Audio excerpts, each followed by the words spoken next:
Today, we're diving into a major development that has caught the attention of Europe and sent shockwaves across the entire European Union. Denmark's latest move has not only rattled EU leadership, but it has also sparked intense debate, raised serious questions, and opened discussions about what this decision could mean for the future of the region. So in this video, we're breaking down exactly what happened, why it matters, and how it could reshape Europe in the coming years. Let's get into it. Denmark has always been known as a country that takes firm, sometimes unexpected, decisions on national security, border policy, and defense. But this time, the action Denmark has taken goes beyond a simple domestic choice. It strikes directly at the heart of EU unity and the future direction of European cooperation. The EU is built on partnership, coordination, and collective decision-making. So whenever a member state chooses a path that challenges common EU positions, it instantly becomes a major story, and Denmark's move did exactly that. It caught the EU off guard, raised eyebrows in Brussels, and triggered discussions about whether other countries might follow this same path. What makes this development especially interesting is how sudden it seemed. Denmark has not been silent about its concerns in recent years, but the timing and boldness of this step took many EU officials by surprise. Analysts were expecting changes, but not at this scale, not at this moment. And that is exactly why the EU is rattled. When a stable, cooperative, and long-time EU member like Denmark decides to make a dramatic shift, it signals that something deeper is happening beneath the surface. It hints that tensions, disagreements, or pressures inside the Union may be stronger than what has been publicly acknowledged. To understand the significance of this moment, we need to look at the background. Denmark has had a unique relationship with the EU for many years. Although it is a founding supporter of European cooperation, it has maintained opt-outs in areas like justice, defense, and the euro currency. These opt-outs were originally created to respect Denmark's national interests and political landscape. But they also serve as reminders that Denmark has always kept a certain level of independence. The latest move, however, goes far beyond normal opt-outs. It signals a shift in attitude, a message that Denmark is ready to take bold decisions even if they run against the general direction of the EU. This message is what shook Brussels. The EU relies on consensus, especially during times of crisis. Whether it is economic pressure, migration challenges, geopolitical threats, or energy struggles, EU countries are expected to stand together. But when one of the most stable Nordic countries suddenly breaks from the circle, it sends a warning.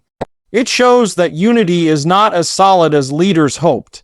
It also exposes that individual nations may be reaching a breaking point on certain policies. And if Denmark can take this step, then other countries may feel encouraged to take their own independent paths.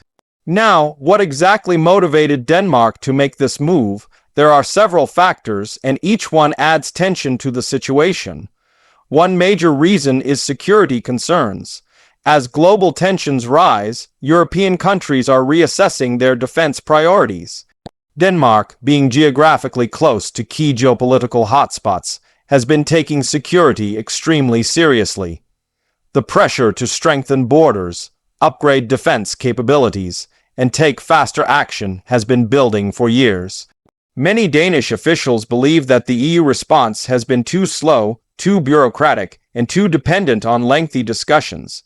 Denmark wanted a quicker, more decisive approach, and taking this step allowed it to act on its own timeline rather than waiting for approval from Brussels. Another source of tension is the ongoing debate about migration. Denmark has some of the strictest migration policies in Europe, and its government has repeatedly expressed concerns that EU migration frameworks are not effective enough. While the EU has been pushing for collective responsibility and shared decision-making, Denmark has been arguing for more national control. The latest step reflects this long-running disagreement. Danish officials want policies that protect their borders and respect their own political environment, even if those policies clash with EU expectations. Economic factors also play a role. Europe has been going through a period of inflation, energy instability, and slowing growth. Across the continent, governments are under pressure to support their citizens and stabilize their economies.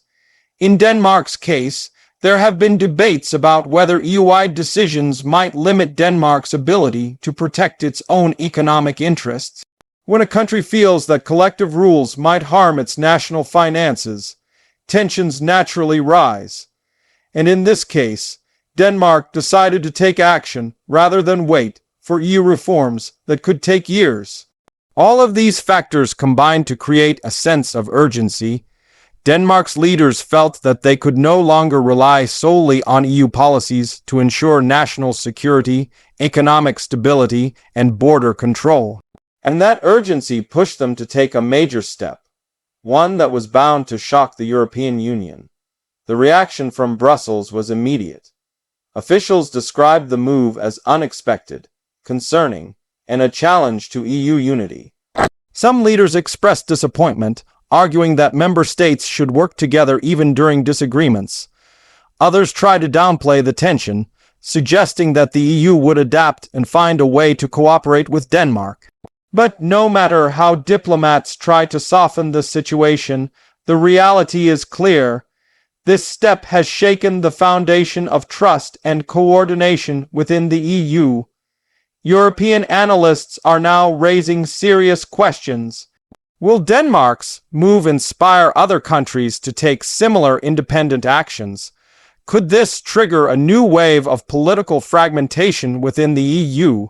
Could it weaken cooperation in security, migration, or economic reform? These questions are now part of every political discussion in Brussels, Berlin, Paris, and other capitals. And surprisingly, several countries are already expressing sympathy for some of Denmark's concerns. That is precisely why the EU is nervous. It's not just about Denmark, it's about the possibility of a chain reaction. One of the biggest fears in Brussels is that this could reopen old divisions within the Union. Over the past decade, the EU has already faced challenges from countries questioning certain policies or demanding exceptions. Brexit. It was the most dramatic example, and although Denmark is not leaving the EU, its independent move still reminds leaders that disunity can appear at any time. The EU is trying to present a strong, united front in a world full of geopolitical threats, but moments like this weaken that image and make the EU appear divided. Let's also talk about how people across Europe are reacting. In Denmark, many citizens support the government's decision. They feel it is important to prioritize national security and protect Danish interests. On the other hand, some worry that distancing from EU decisions could harm Denmark's influence or weaken its partnerships. In other EU countries, reactions are mixed. Some believe Denmark is simply doing what is necessary for its own people, while others view the move as a dangerous precedent that could undermine cooperation. Experts are now analyzing what the future might look like. Some predict that this tension will eventually settle, and the EU will adapt to Denmark's decision by creating new compromises. Others believe the situation could escalate, especially if similar moves happen in countries like Sweden, Austria, Italy, or Hungary. If more nations start acting independently, the EU will be forced to rethink its structure, its decision-making process, and even its core principles. Another point being discussed is how this affects Europe's relationship with the rest of the world. Global powers like the United States, China, and Russia closely watch European unity. Any sign of division can weaken Europe's negotiating strength on the world stage. And if Denmark's move sparks more internal disagreements, it could make the EU vulnerable at a time when geopolitical tensions are higher than ever. This is one reason why EU leaders are anxious. They know the importance of showing solidarity, especially in times of uncertainty. There is also growing debate about whether the EU should reform its decision-making system. Some argue that the Union needs faster processes, more flexibility, and fewer bureaucratic delays. Denmark's move highlights a problem that many countries have complained about for years. The EU often takes too long to respond to urgent issues. Whether it's migration, energy, or defense, delays can create frustration and push countries to act on their own. If the EU fails to address these weaknesses, similar tensions may continue in the future. At the same time, discussions about Danish sovereignty have expanded. Many supporters of the decision say that Denmark must protect its right to control its own borders, economy, and security strategy. They argue that EU membership should not limit a country's ability to safeguard its national interests. Critics, however, respond that shared challenges require shared solutions, and that breaking away from collective decisions weakens the entire European project. As the situation unfolds, there are signs that both sides, Denmark and the EU, may eventually engage in negotiations. The EU cannot afford long-term conflict with a cooperative member like Denmark. And Denmark, despite its firm stance, still values its place in the EU for trade, diplomacy, and regional stability. The coming months will reveal whether this step leads to deeper reforms, new agreements, or more tension. This moment is a turning point. It is not just another political disagreement. It reflects the growing pressure within Europe, where countries face difficult choices about sovereignty, security, and cooperation. Denmark's move is symbolic of a larger shift happening across the continent, and that is why the EU is rattled. The outcome of this situation will shape the future of Europe. It may redefine relations between member states.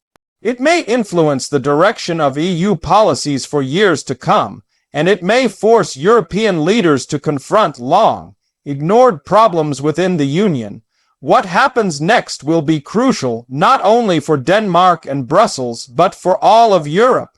As we continue to follow this developing story, one thing is clear. Europe is entering a new phase of political tension and transformation. Denmark's step is only the beginning of a much bigger conversation about the future of the EU and the balance between unity and national freedom. And we will be watching closely as events unfold. Thank you for watching and staying with us. If you found this breakdown helpful, make sure to like the video, subscribe to the channel, and share your thoughts in the comments below. Your support helps us bring more detailed explanations and updates on global events. Stay tuned, and we'll see you in the next one.